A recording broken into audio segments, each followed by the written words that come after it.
शांति शांति शांति।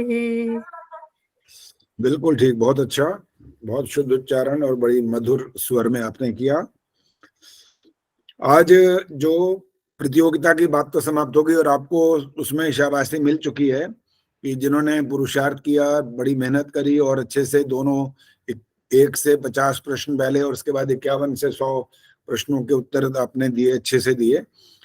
पुरुषार्थ आपका सबका प्रशंसनीय है। कोई थोड़ी थोड़ी मेहनत कम कर पाते हैं, कारण उनकी उम्र भी हो सकती है, कोई परिस्थिति भी हो सकती है पारिवारिक, तो कोई बात नहीं, इसमें कोई ऐसा नहीं है, कोई ऐसा तमगा तो नहीं लगना, लेकिन फिर भी जो ज्ञान वर्धन होता है ये आवश्यक होता है, ये तो करना ही चाहिए।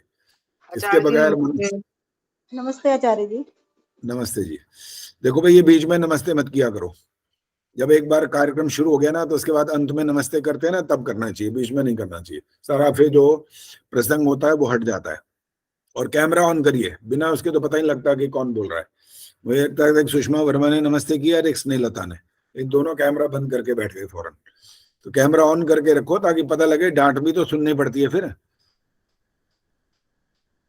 चलिए, अब आगे की बात जो हो रही है वो ये है कि अपने स्वास्थ्य को एक तो कोशिश करो ठीक रहना चाहिए। सर्दियों में बड़ी दिक्कत हो जाती है, बहुत सारे अनेक प्रकार के जो रोग हैं वो खड़े हो जाते हैं, और अगर हम ध्यान नहीं देते तो फिर हम बीमार होते हैं। बीमार होने पर जितने कार्य होते हैं आवश्यक, वो रुक जाते हैं। तो उसमें ये प्रयास करें कि हम स्वस्थ रहें। अब सबसे पहले सरोज का नंबर आ रहा है। सरोज, माइक ऑन करो। इनको 3 शब्द बोले जाएंगे, अगर इनको उत्तर आता हो तो बताएंगे, नहीं तो ये कहेंगे मेरे को नहीं पता। आपको मंत्रोदय पर इसका अर्थ बता दिया गया था। एक फोन आ गया जरूरी, मैं अभी बात करता हूँ आपसे। अच्छा हुआ फोन आ गया, थोड़ा सा मैं अभी कैमरा बंद कर देती हूँ। ओह माय गॉड, क्या पूछेगा आचार्य जी, पता नहीं।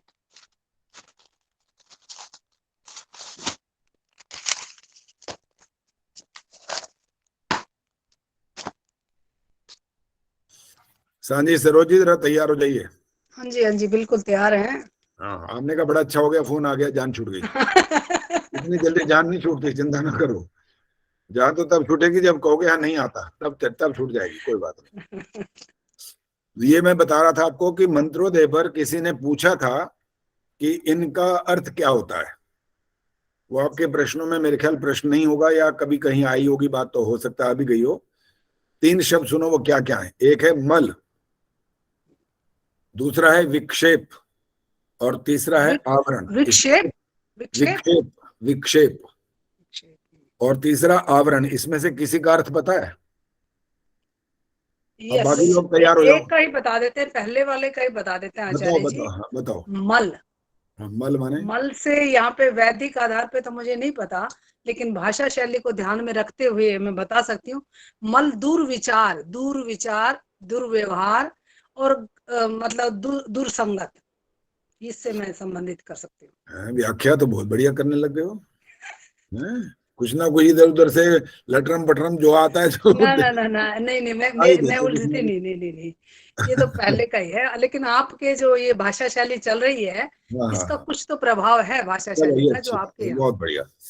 चलो जी, अब और किसी का नंबर आने वाला है। माय कैमरा ऑन रखो भाई, ये कैमरा बंद मत किया करो, ताकि पता लगता रहे कौन जाग रहा है और कौन अच्छी प्रकार से जागृत है, कि वो बताना चाहता है, उत्तर देना चाहता है। गायत्री गुप्ता तो नहीं बता पाएंगी क्योंकि उन्होंने बहुत दिनों से ज्वाइन ही नहीं किया, और वैसे भी उनका माइक चल ही नहीं रहा।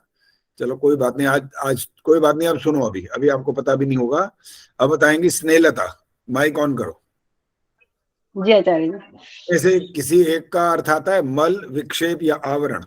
आवरण तो ढक्कन हो गया, मतलब किसी चीज की परत ढकना।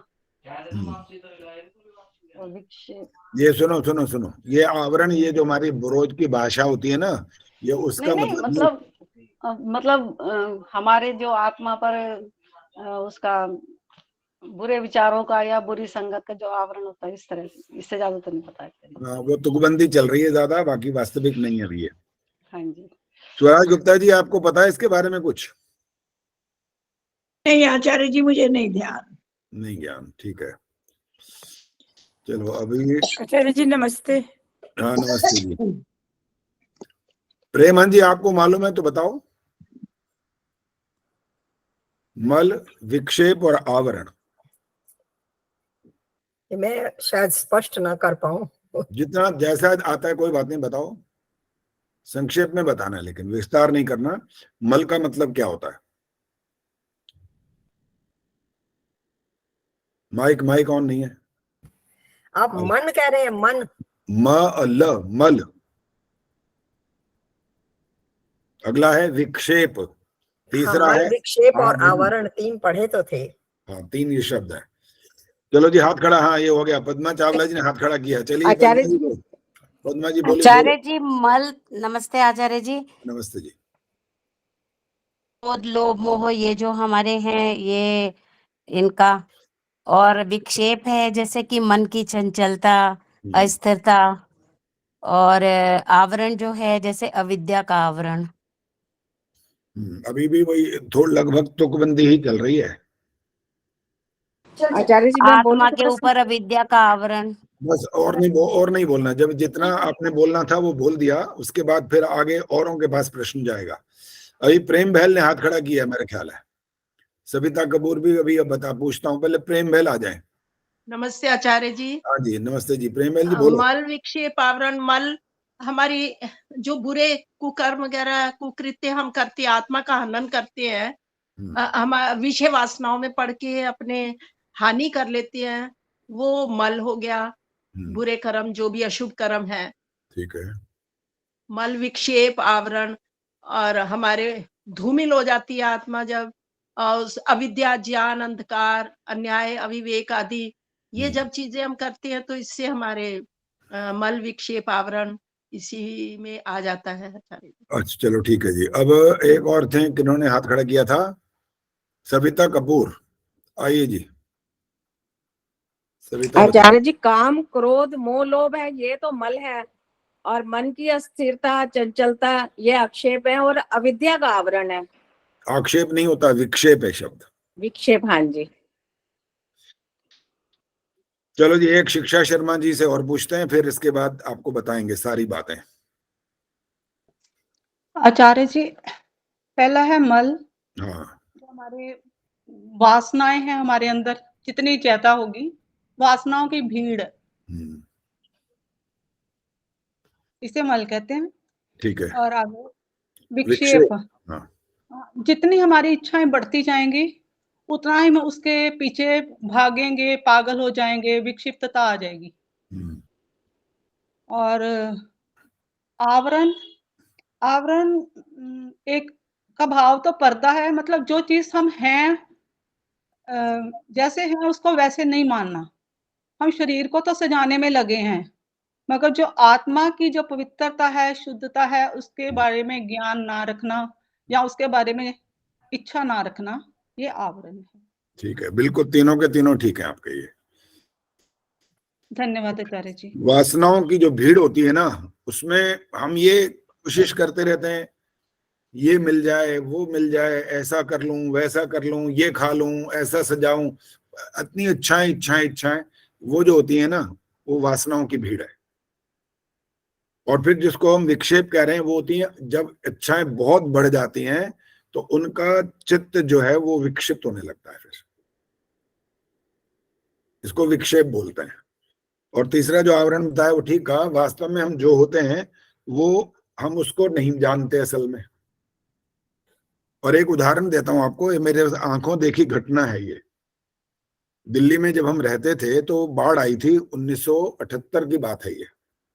जो लोग दिल्ली से परिचित हैं या जहां कहीं वो रहते थे, जहां जहां बाढ़ आई थी, बड़ा बुरा हाल हुआ था उस समय।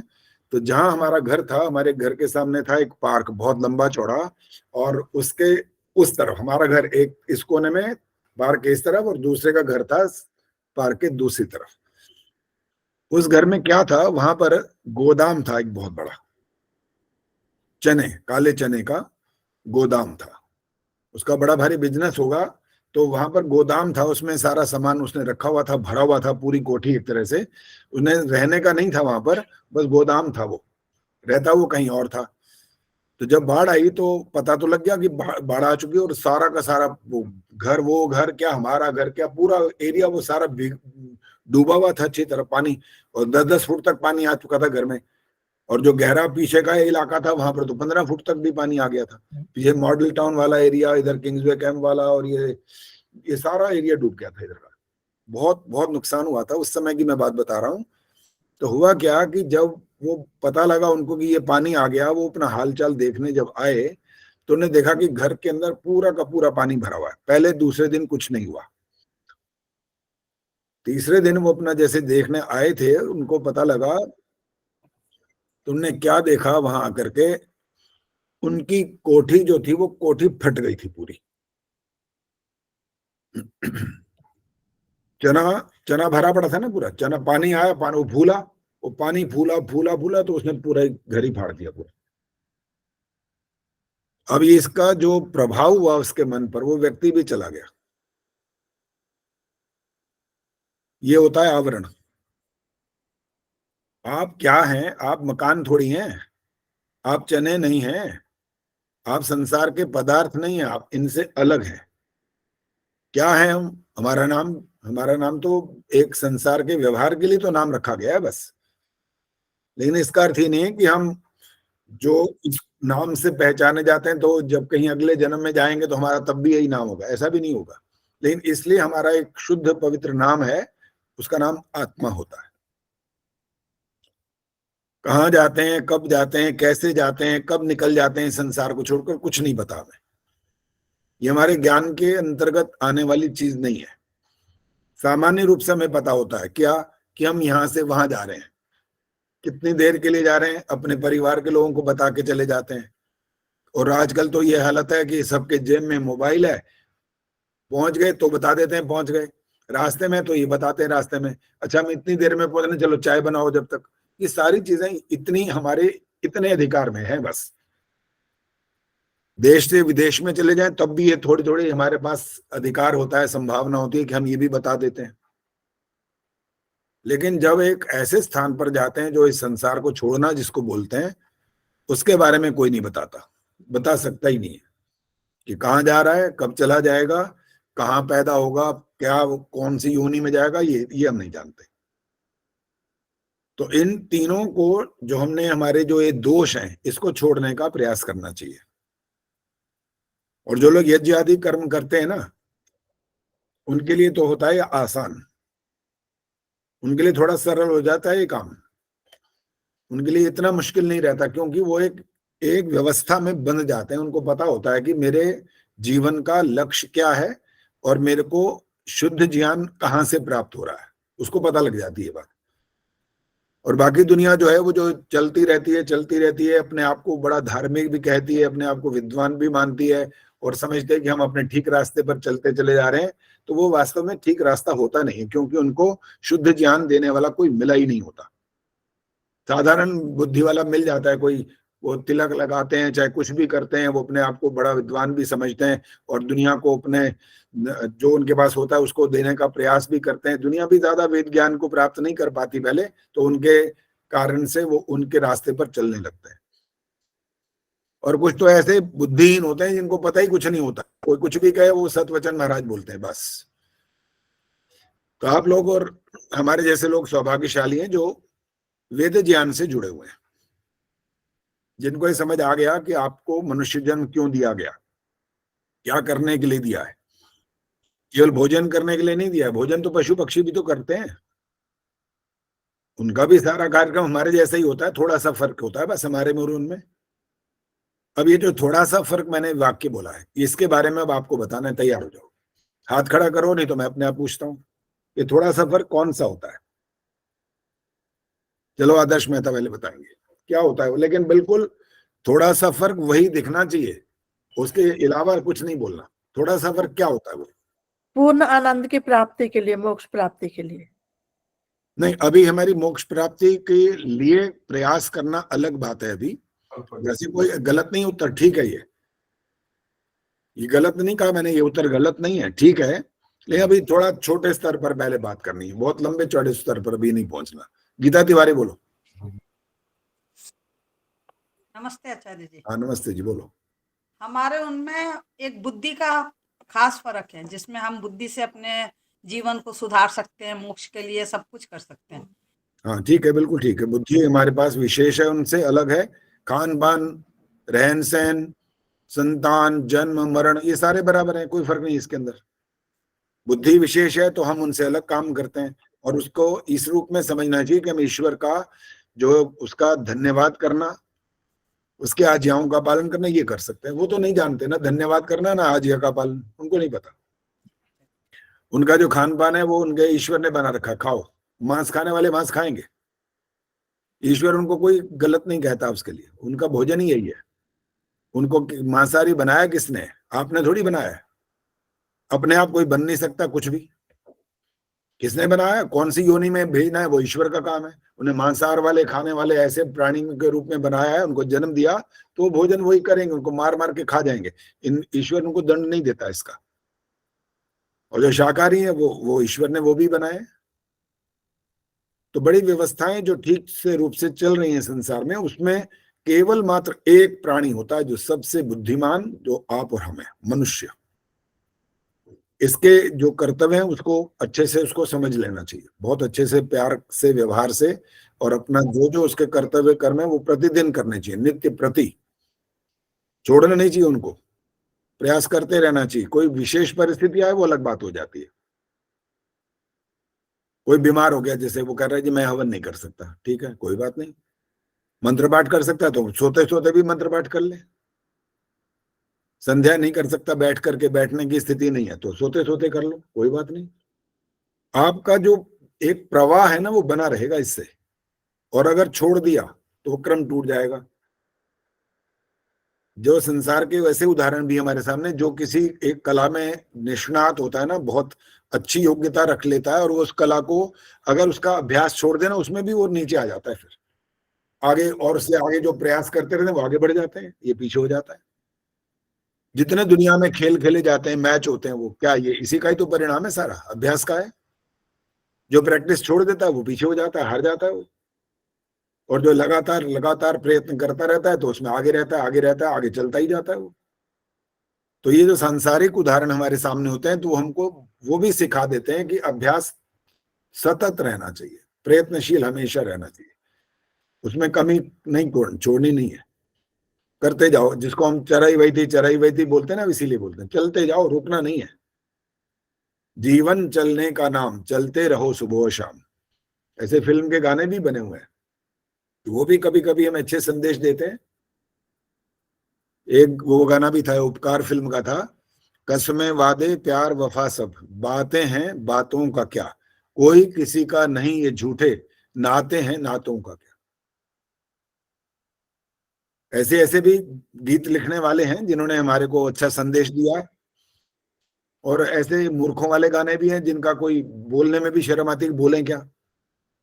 इतने गंदे गंदे गाने वो उस पे नाच रहे होते हैं हमारे आपके बच्चे, उन्हीं गानों पर वो ठुमके, जिसको बोलते हैं, वो ठुमके लगा रहे हैं, नाच रहे हैं, कूद रहे हैं उसी में। तो उनका विचार फिर वैसे ही बनता चला जाता है। फिर धर्म की बात सुनते नहीं वो, उनको कुछ विचार करना आता नहीं। फिर धीरे धीरे वो नास्तिकता की तरफ भी बढ़ जाते हैं, बहुत सारे दोष शुरू हो जाते हैं फिर। इसलिए वैदिक ज्ञान सर्वोपरि होता है, उसकी तरफ हमेशा प्रयत्न करते रहना चाहिए जितना हो सके, और अपने बच्चों को, अपने और नाते पोती जो भी हैं, उनको इससे परिचित कराते रहो, उनका ज्ञान वर्धन करते रहो। ये बहुत बड़ी जिम्मेदारी की बात होती है, हम सब पर होती है, केवल आप पर नहीं है, मेरे पर भी है, और जो भी हम इस बात को सुन रहे हैं सबके ऊपर ये जिम्मेदारी है। प्रयास करते रहना चाहिए, छोड़ना नहीं इसको कभी भी। चलिए एक प्रश्न और भी कर लेते हैं, उसमें 4 शब्द आने वाले हैं, अब देखते हैं उसको कौन कौन उसका समाधान कर सकता है। सबसे पहले फिर सरोज का नंबर है। सरोज कहेगी भाई मेरी तो पता नहीं क्यों सबसे पहले मेरा नंबर। नहीं अच्छी बात है, एक्टिव प्रेजेंस ऑफ माइंड। हम जगाना चाहते हैं ना आपको, इसीलिए तो नंबर ले आते हैं आपका। हम सोने वालों में से नहीं आचार्य जी। हाँ, ज्ञान का अभाव है, वैदिक ज्ञान का अभाव है तो है, उसमें क्या है। चलो चलो अब ये बताओ, मन क्या होता है? मन चित्त। मन माने चित्त होता है? मन जो है, मन तो ये इमोशनल वर्ड है, क्या बोलते हैं इसको, इमोशनल को हिंदी में मुझे नहीं पता। भावनात्मक भावनात्मक होता है। और इस ये मन जो है आत्मा और चित्त से रिलेटेड है, तो ये है मन, वो भटकता रहता है, जैसे कि अभी आप समझा ही रहे थे आप, तो ये है मन। मैं तो वैसे इससे अपोजिट हूँ, जो आप वेदों के भाषा शैली उससे अलग है, लेकिन थोड़ा वैसे ज्ञान है कि भाई मन क्या होता है। हम कहते हैं आज हमारा मन नहीं लग रहा, आज मेरा काम में मन नहीं, आज मेरा वो मन, तो ये मन ही तो है। व्याख्या तो मैं कहता हूँ बड़ी अच्छी करते हुए, इसमें कोई संदेह नहीं, कहीं ना कहीं घुमा फिरा के वहां तक पहुंचा देते हैं धीरे धीरे करके।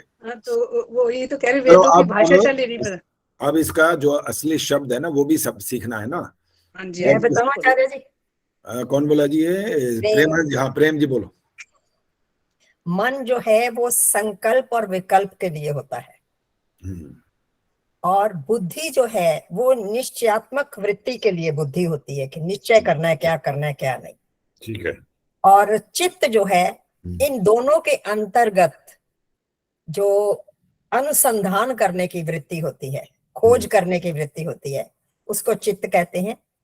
और अहंकार जो है, अहंकार जिसे कहते हैं अभिमानात्मक वृत्ति जो है, उसको अहंकार बोलते हैं। चलो देखो, थोड़े थोड़े कर्म अलग हो गए। एक छोटी सी प्रश्न की बात की और इनने सारा का सारा समाधान कर दिया। चारों आपने कहा था ना 4 चीजें बतानी है, तो मैंने कभी 4 ये समझ गए तुरंत कि मन, बुद्धि, चित्त और अहंकार की बात कर रहे हैं। कुछ दिन पहले आपने ये प्रश्न किया था ये वाला ना, तो सबको याद होगा। ये अंतःकरण की 4 वृत्तियां हैं ये, ठीक है। संकल्प विकल्प जो आप करते रहते हो ना, सोचते हो कि ये करें ना करें, फिर आप उसके बाद बुद्धि का भी इसमें जब विश्लेषण करने बैठते हो तो आपको पता लग जाता है कि निश्चय करने के लिए जो योग्यता है हमारे पास, जो एक साधन है हमारे पास, वो बुद्धि होती है। बुद्धि फैसला कर लेती है क्या करना है, और कभी कभी उल्टी खोपड़ी जिसको बोलते हैं ना, वो वाले फैसले भी करते हैं। करते हमें ये ध्यान रखना, ये मत कह देना कि जब गलत हो गया तो कहो भगवान ने करा दिया, और ठीक हुआ तो मैंने करा। ये नहीं करना होता, लेकिन दुनिया बोलती है ऐसे ही ज्यादातर। गलत हो जाए तब वो कहते हैं भाई जो उसको मंजूर था, तब ऐसा बोल देती है। काम बिगड़ जाए तो वो भगवान पर आरोप लग जाता है, और काम बढ़िया कर ले तो फिर वो अपने की बात करता है। तो जो व्यवस्था है उसको ही स्वीकार करना होता है, चाहे आप बनने वाली अच्छी बात के लिए भी ईश्वर को ही अगर आप वो जिम्मेदार ठहराएंगे तो भी ठीक नहीं है। क्योंकि आप क्या हैं? आप आत्मा हैं और आप स्वतंत्र हैं। स्वतंत्र करता, आप कर्म करने में स्वतंत्र हैं। ये आपकी व्यवस्था है कि आप कर्म करिए, जो करना है करिए। आपको फैसला करना है स्वयं, बुद्धि आपका निर्णय करेगी, इसमें ईश्वर हस्तक्षेप नहीं करेगा। अब ये ईड, ईगो, सुपर ईगो से रिलेटेड है क्या आचार्य जी? ईड, ईगो, ये जो 3 चीजें हैं, मन, बुद्धि और निर्णय। ईड, ईगो, सुपर ईगो। वो निर्णय लेता तो सुपर ईगो जो ब्रेन में होता है, मेरे ख्याल से वही है। ईड, चलो ईगो, खैर, सुपर हमें ईगो। ये नहीं, इसको ज्यादा इसका ज्ञान नहीं है। सुषमा वर्मा बताएंगी कि हम जो ये निर्णय करते हैं, ईश्वर इसमें हस्तक्षेप क्यों नहीं करता?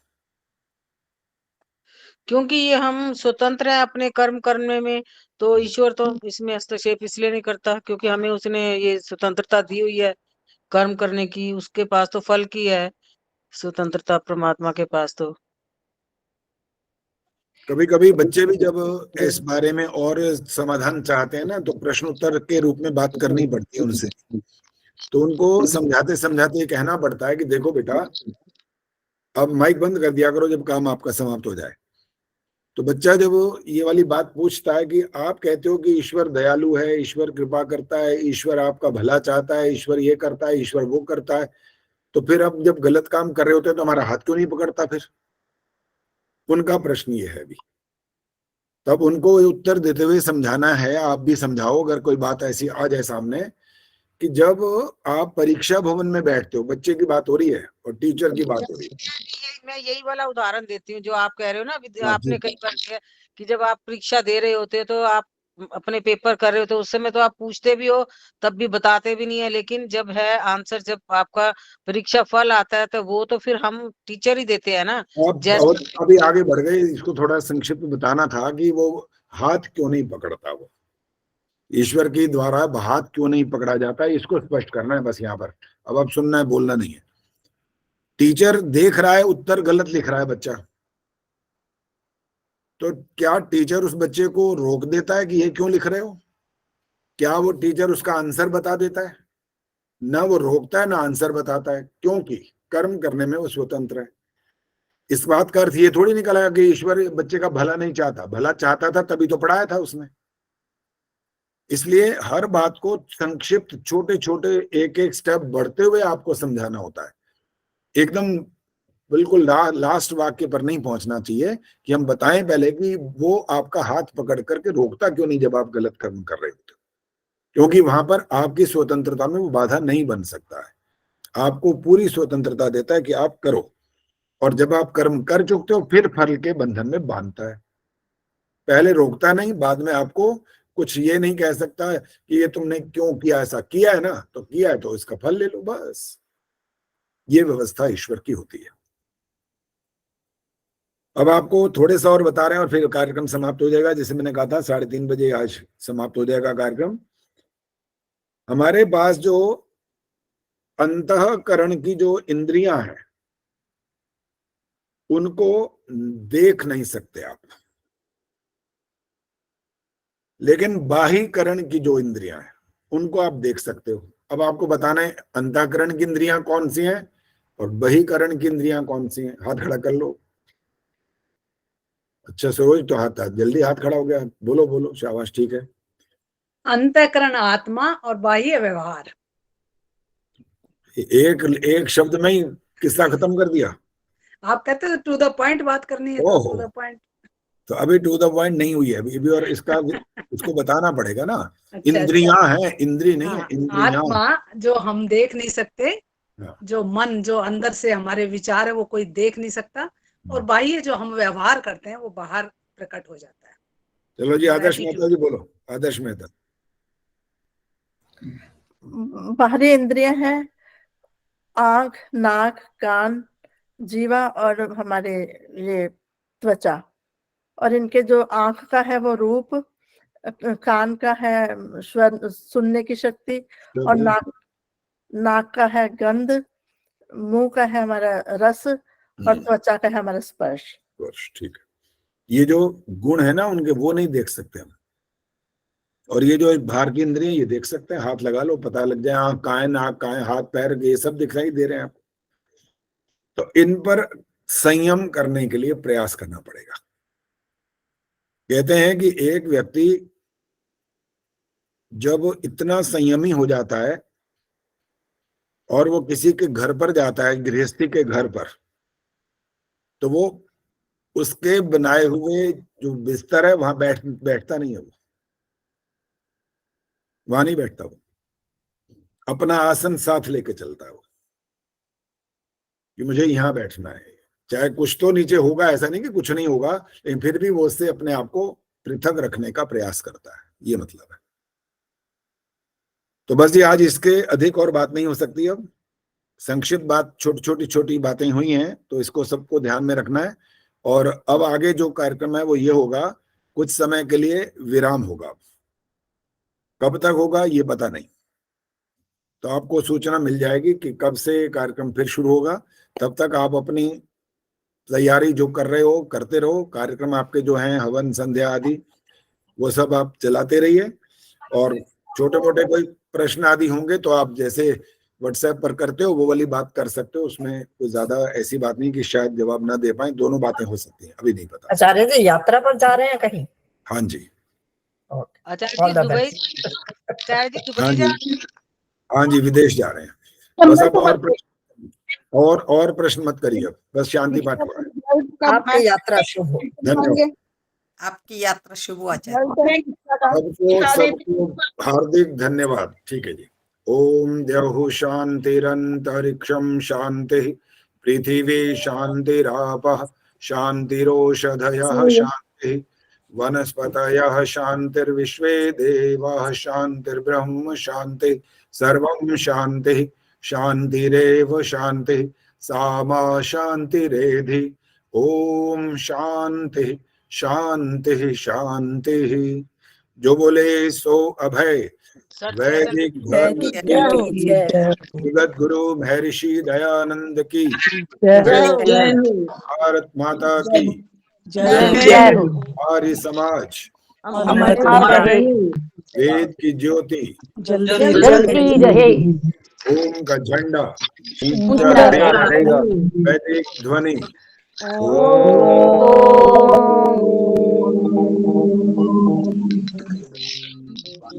वैदिक